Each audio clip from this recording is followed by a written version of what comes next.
Awali yote napenda tumshukuru Mwenyezi Mungu kwa kutufikia siku ya leo, lakini pia kushukuru Wizara ya Habari, Utamaduni, Sanaa na Michezo kupitia Baraza la Michezo la Taifa kwa kuendelea kutuamini kama kamati ya kusimamia tuzo za Baraza la Michezo.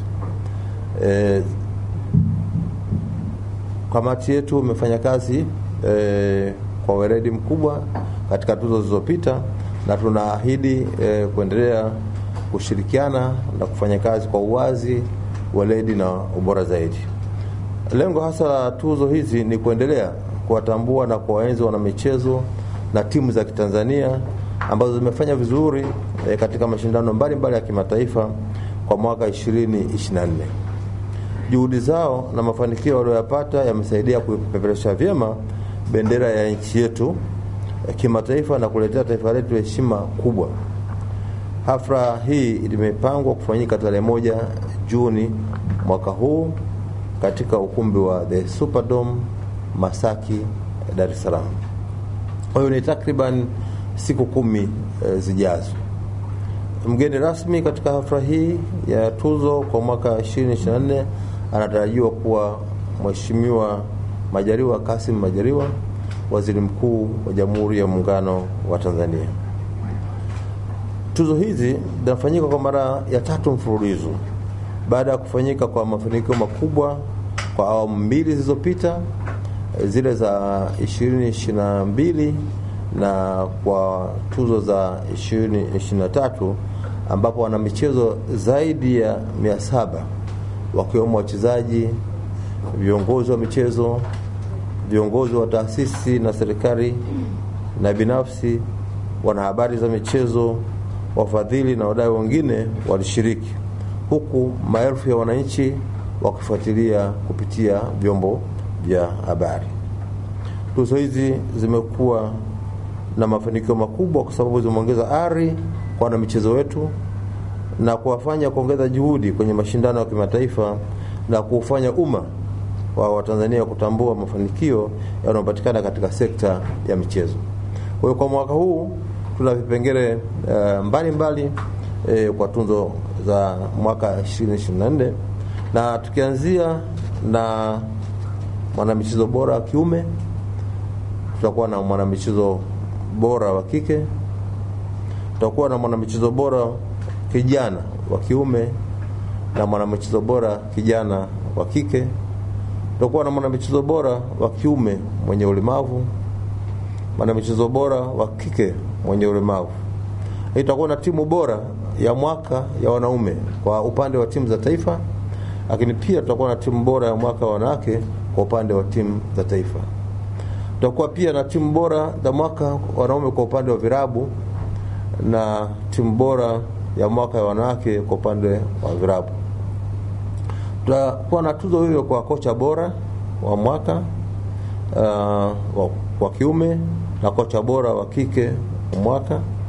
Tutakuwa na mwanamichezo bora wa kiume kutoka mashuleni na mwanamichezo bora wa kike kutoka mashuleni. Tutakuwa na mwamuzi bora wa kiume wa mwaka na mwamuzi bora wa kike wa mwaka. Tutakuwa pia na mwanahabari za michezo bora wa kiume wa mwaka na mwanahabari za michezo bora wa kike kwa mwaka. Tutakuwa na vile tuzo ambazo hizi zimeongezeka, mwanamichezo nguli wa zamani au Sports Legend Award na tuzo ya mchezaji bora chaguo la watu, kwa maana People's Choice Award. Kwa hiyo katika kufanya maboresho ya kuongeza thamani katika tuzo hizi kwa mwaka huu, kutakuwa na maboresho katika baadhi ya vipengele kwa kuongeza vipengele viwili kama nilivyovitaja, mwanamichezo nguli wa zamani, Sports Legend Award na tuzo ya mchezaji bora chaguo la watu au People's Choice. Kwa hiyo katika kipengele cha mchezaji bora chaguo la watu, wadau wananchi watapata nafasi ya kumchagua mchezaji bora wanayependa na kuona anafaa kupata tuzo hiyo, kwa kuandika jina la mchezaji huyo na kulituma kwa namba ya WhatsApp. Hili tutaionyesha kwenye video mara baada ya taarifa hii. Kwa hiyo lengo la kipengele hiki ni kuwapa nafasi wadau kushiriki mchakato wa kumchagua mchezaji bora ambaye wanaona amefanya vizuri kwa mwaka 2024. Kamati ya usimamizi wa tuzo itafanya kazi kwa karibu na vyama na mashirikisho ya kitaifa katika kutambua washindi wa vipengele mbalimbali na vya tuzo, pamoja na kutambua timu na wanamichezo waliofanya vizuri katika mashindano mbalimbali ya kitaifa na kimataifa kwa mwaka 2024. Kamati ya usimamizi wa tuzo inapenda kutoa wito kwa wadau mbalimbali yakiwemo makampuni, taasisi za serikali na binafsi na watu mmoja mmoja wanaopenda maendeleo ya michezo nchini kujitokeza kuipa nguvu BMT katika kutekeleza jukumu hili zito na muhimu la kutoa tuzo, ili kuendelea kuwapa hamasa wana michezo ya kufanya vizuri zaidi, kwani mafanikio hayo ni ya Watanzania kwa ujumla wetu. Taarifa hii imetolewa na kamati ya usimamizi wa tuzo ya Baraza la Michezo ya Taifa kwa mwaka 2024. Mimi ndio mwenyekiti, lakini niko na mjumbe Kanali mstaafu Juma Ikangala. Nashukuru sana kwa kunisikiliza. Asanteni sana.